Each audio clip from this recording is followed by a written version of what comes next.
Deixa eu falar uma coisa para vocês. O Trump anunciou uma tarifa de 50% sobre os produtos brasileiros, enviou uma carta para o Lula criticando o julgamento do Bolsonaro e acusando o Brasil de censura. A medida vai entrar em vigor a partir do dia 1º de agosto e faz parte de uma ação mais ampla contra países do BRICS. Numa resposta, o Lula disse que o Brasil não será tutelado e que vai tomar medidas com base na lei da reciprocidade. O Itamaraty devolveu a carta do Trump, que foi considerada por eles ofensiva. Eu não sei se a gente já tem o Flávio Hernandes. Temos, Fê? Já temos o Flavinho aqui? Deixa eu apresentar para vocês o Flávio Hernandes, que já está mais do que conectado aqui com a gente. Pedir só para o Fefe regular a câmera aqui, quando a gente vem para cá, só para o Fefe me ajudar. O Fefe precisa me ajudar aqui no programa. Esqueci o Fefe não me ajudar e ferrou-se o que era doce, não é, Drilinho? Você manda. Cadê o Flavinho Hernandes? Temos aí, Fefe? Só se você botar a câmera aqui pra mim. Aí, agora sim. Fala, Flavinho, tá me ouvindo bem? Te ouço bem, sim. Bom dia. Tudo bom, aí? Paulão? Tudo bem, cara. Muito obrigado por ter aceitado o nosso convite aí. O Flávio tá com um portal muito legal, que é o Faria Lima News. Já seguiu, Adrilles, o Faria Lima News? Um portal só dos Faria Limers. Organizado com várias e várias notícias legais que informam mesmo esse mercado aí financeiro que tá bombando. Mas em resumo, antes de ouvir o Adrilles, eu quero te ouvir um pouco para que você possa contextualizar toda a nossa audiência desse negócio que ninguém entende nada, né? No final das contas, vai dar no que isso aí, Flavinho? Pois é. Se a gente observar as outras medidas que o Trump tomou em relação a outros países, né, que ele já havia feito também um tarifaço ali anunciado e impactou México, Europa, Japão, Coreia, e aí tanto Japão quanto Coreia foram até Washington para negociar, né, conseguiram acomodar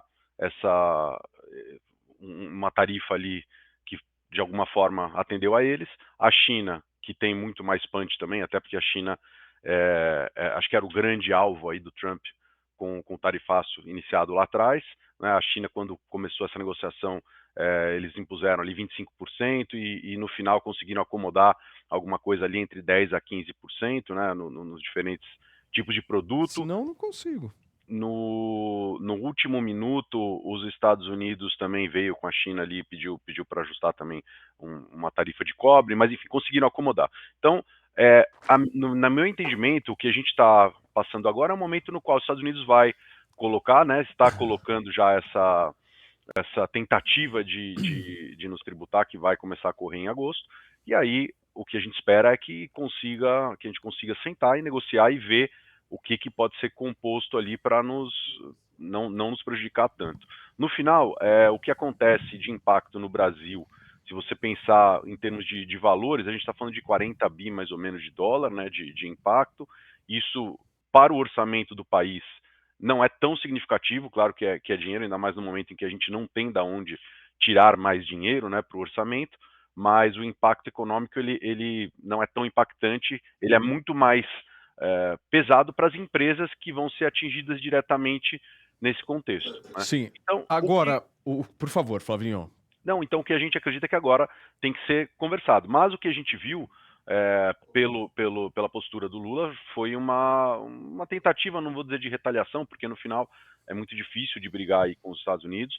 É uma postura que não foi uma postura de acomodar isso num sentido de negociação, até porque a gente sabe que hoje não existe uma interlocução formada entre o Brasil e os Estados Unidos. Isso está muito prejudicado em função do cenário político, né?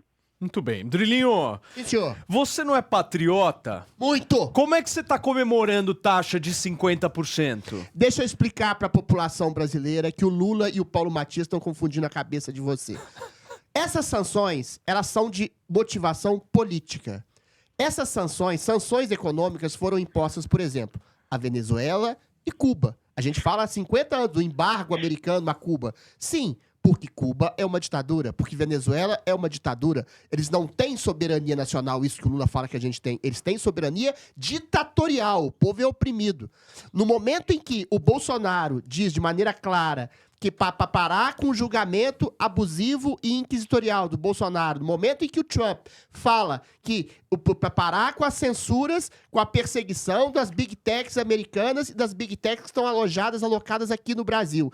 O Trump está dizendo de maneira clara que, eventualmente, a gente vive numa ditadura. No momento em que Donald Trump dá um prazo limite até 1º de agosto para que essas sanções sejam colocadas, 50% de tarifa que vai incidir no bolso do brasileiro, bastaria que o senhor Luiz Inácio Lula da Silva e os demais ministros do STF, que são citados praticamente nominalmente na carta de Trump, abdicassem de seu poder ditatorial e transformassem o Brasil e reconduzissem o Brasil a uma democracia.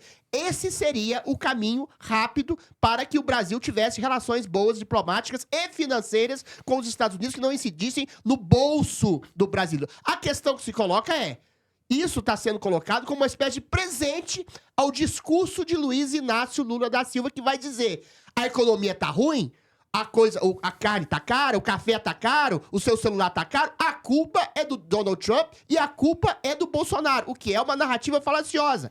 Ou seja, Lula tá sorrindo de orelha a orelha, de maneira satânica, porque ele vai ter quem culpar. A esquerda brasileira já tá colocando dessa forma. O culpado da carestia é o efeito Bolsonaro, é o efeito Lula, quando não é.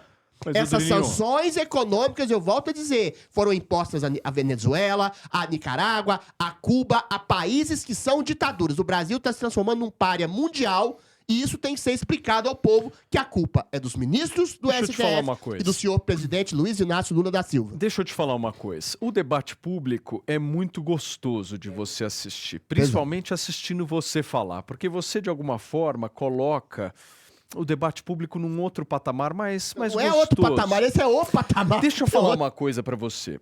Você vem com um discurso aqui dizendo que o Donald Trump agiu porque o Alexandre de Moraes ou o Supremo, não sei o que, fizeram algo aqui no Brasil. Também, Não, principalmente. Então, principalmente. Aí que tá a minha discordância, eu quero entender do Flávio o seguinte. Tem a questão do BRICS também, se não, quiser que eu tem falo, eu a falo. questão do BRICS? Não. Peraí, o Brasil se aproximou demais da China, se aproximou demais do Irã, fez gestos públicos para todos aqueles países e assim, Flavinho, pode ter também um contra-ataque aí do BRICS nessa história também, né? Porque até agora a China não falou nada, a Rússia não falaram nada. Você não acha que o negócio pode piorar? E na tua opinião, por que surgiu tudo isso? Tem algo do BRICS aí na história?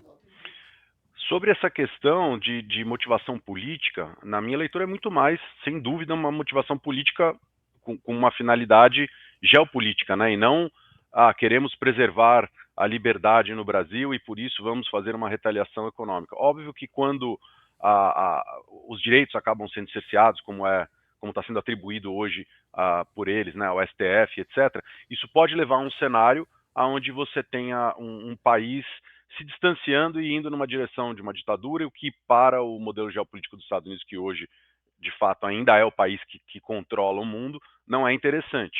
Então, essa reunião recente, né, dos BRICS, que acho que ali o que foi sinalizado, ou todo esse movimento de intenção do BRICS ter uma moeda até, de ter um formato, não uma moeda do BRICS, mas enfim, um formato que não seja o dólar, isso faz com que os Estados Unidos se sinta ameaçado, sim, e possa retaliar economicamente, né? E, claro, ele levou a cabo isso com Cuba, com outros países, mas no meu entendimento isso é muito mais no sentido da questão geopolítica, da ameaça que o BRICS pode representar para os Estados Unidos, do que propriamente por uma preservação dos direitos aqui de liberdade de expressão do Brasil e afins. Então, concluindo, o que eu entendo é que esse é o jogo, né? E no final, se você olhar antes quando era o Biden e agora com o Trump, seja para o lado que for, mas os Estados Unidos sempre vai conseguindo colocar o que é do interesse dele. Esse é o jogo geopolítico, né? E não é só os Estados Unidos. No final, todos os países tentam ir nessa direção, ver o interesse dele em detrimento do que os outros. Fala, Vejam bem. Eu concordo que o BRICS talvez seja a principal motivação, mas o BRICS tem a ver com liberdade também. Quem são os países componentes do BRICS? Rússia, a China, Brasil, ou seja, são países que estão no espectro da ditadura. O Lula está sentando no colo do capeta, o Lula está sentando no colo de tiranias. Existe uma disputa geopolítica, socioeconômica entre países civilizados, Estados Unidos, União Europeia, e países que estão abraçando um modelo tirânico. É claro que tem uma luta geopolítica e essa luta está inserida nessa taxação, sobre a taxação do Brasil, né? Mas eu volto a dizer, se o Brasil cumprisse todas essas regras para sair da tirania e voltar ao jogo democrático, permitindo que Bolsonaro se candidatasse, permitindo que não houvesse censura nas redes sociais, o Donald Trump ficaria sem discurso para essa taxação. Não bastaria uma simples ingresso do Brasil no BRICS, que é exatamente uma junta comercial sociofinanceira de países ditatoriais que o Brasil agora está se inserindo. Ou seja, o Brasil fica do lado, aquilo que chama de Guerra nas Estrelas, do lado negro da força. Bastaria que o Brasil se readequasse o seu modelo de democracia, de restauração da república, de restauração de liberdade de expressão, que o Donald Trump suspenderia. Ou seja, para efeito prático, o BRICS é uma motivação, e é uma motivação de países ditatoriais contra países democráticos, e o Brasil, mais uma vez, não só no sentido socioeconômico, mas no sentido real, está se colocando ao lado de uma ditadura, se tornando ele mesmo uma ditadura. Cadê o Gabriel, Fefe? Coloca o Gabriel aqui pra mim. O Gabriel é meio, assim, diferente do Adrilles em vários aspectos. O primeiro é o seguinte. Você tá preocupado com o teu iPhone, né, Gabi? Porque no final das contas, não vai dar pra trocar o iPhone esse ano, é isso? Gente, eu sou um cidadão comum, a gente se preocupa com o que realmente afeta o nosso dia a dia, eletrônico, comidas, etc. Felizmente o Brasil pelo menos produz muito, teoricamente tende a sobrar mais para o mercado interno.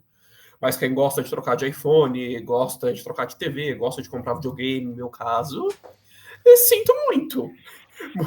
Ainda bem que eu tenho meu visto, posso ir para os Estados Unidos uma vez ao ano na querida cota de $1.000, uma piada de mau gosto, comprar o que eu quero. Mas quem não pode vai sofrer com as taxas malucas daqui. Mas no final das contas, acho que vai acomodar, né? Eu acho que vai acomodar. O Trump já fez isso várias e várias vezes. Foi, voltou. Agora vai ter muita especulação também hoje. Tem que saber qual é o plano dele para a eleição do ano que vem. Se ele realmente está disposto a interferir, não acho que ele vai recuar. Não, eu acho que nunca aconteceu uma sanção econômica com uma motivação política. Tanto no BRICS, que é uma motivação política, não é econômica. Não teve nenhuma taxa que ele fez lá. Sim, daquele querido, mas aí você tá falando, show que você ele tá deu, falando não do manteve México. nada. O México era uma disputa simplesmente econômica. No Brasil é uma disputa política. Tanto da questão do BRICS, quanto da questão da postura do Brasil em relação ao Bolsonaro. O Brasil, Paulo, tem 220 milhões de pessoas. O Brasil tem uma questão agrícola que é muito forte. O Brasil é uma estratégia política do Donald Trump de apoio contra o bloco tirânico. Então, o Brasil é necessário ao governo americano. Quando você tem o governo Lula se aproximando da China, se aproximando da Rússia, saindo da órbita dos países democráticos e se colocando ao lado até de Hamas contra Israel, o Brasil está saindo do eixo dos países democráticos. Sim. Então, a questão geopolítica é importante. O Donald Trump não vai ceder nessa questão. E a culpa não é do Donald Trump, não é do Bolsonaro, a culpa é do governo Lula e dos ministros do STF. E olha, gente, num vídeo que ainda não foi tributado, o Oscar Filho comentou esse embate entre Lula e Trump. Dá uma olhada. O Trump defendeu o Bolsonaro e o Lula foi rápido no gatilho. Um velho oeste digital. Só que esqueceu o colete à prova de tarifa. Era só esperar o anúncio oficial das sanções americanas, mas ele resolveu dar um spoiler. Atacou o Trump antes mesmo do roteiro estar pronto. O Lula foi lá e deu uma indireta pro Trump, dizendo que não aceita interferência e completou, dê palpite na sua vida e não na nossa. Justo ele que já deu asilo para a primeira-dama do Peru, apoiou Cristina Kirchner, bajulou Maduro, se meteu na Rússia contra a Ucrânia, na crise de Gaza e palpitou nas eleições dos Estados Unidos. É o famoso, eu posso, os outros não. Resultado, o Trump subiu as tarifas em 50%. O Brasil já não exportava nem pão de queijo, agora nem queijo tem mais. A relação Brasil-Estados Unidos virou uma DR de trisal. 2 brigando e o Itamaraty no meio perdido, mais perdido que o Joel Santana na aula de inglês. 2 emocionados brigando. O Trump chamou pro pau e o Lula disse, então vem. É o mesmo que provocar o Cariani e daí quando ele tira a camisa você pensa, ih, ferrou. Agora a gente está de castigo com 2 problemas. Não dá para exportar quase nada para os Estados Unidos e o dólar subiu. E vai subir mais ainda, hein? Era só o Lula segurar um pouco a ansiedade, mas pedir paciência pro Lula é como pedir pro Datena parar de gaguejar. A boa notícia é que sempre dá para exportar para a Venezuela. Lá, pelo menos, os produtos chegam rápido. É só jogar por cima da fronteira. Tá aí o nosso Oscar Filho dando a avaliação dele sobre essa treta. Eu quero só aproveitar mais o Flavinho aqui para finalizar esse assunto. Ô Flávio, como é que tá a bolsa aí? Você pode dar um panorama um pouco pra gente? Explodiu, caiu, desabou, despencou? Porque eu acho que já abriu, né? São 10,04? Tá, exato, já abriu. Eu estou olhando aqui ainda o EWZ, né, que era o índice que reflete a bolsa brasileira nos Estados Unidos, né? Ela abriu tinha aberto lá antes caindo em torno de 1,80, depois puxou até 2,88, mas a expectativa é essa, né? A gente deve ficar aí alguma coisa em torno dos 2%.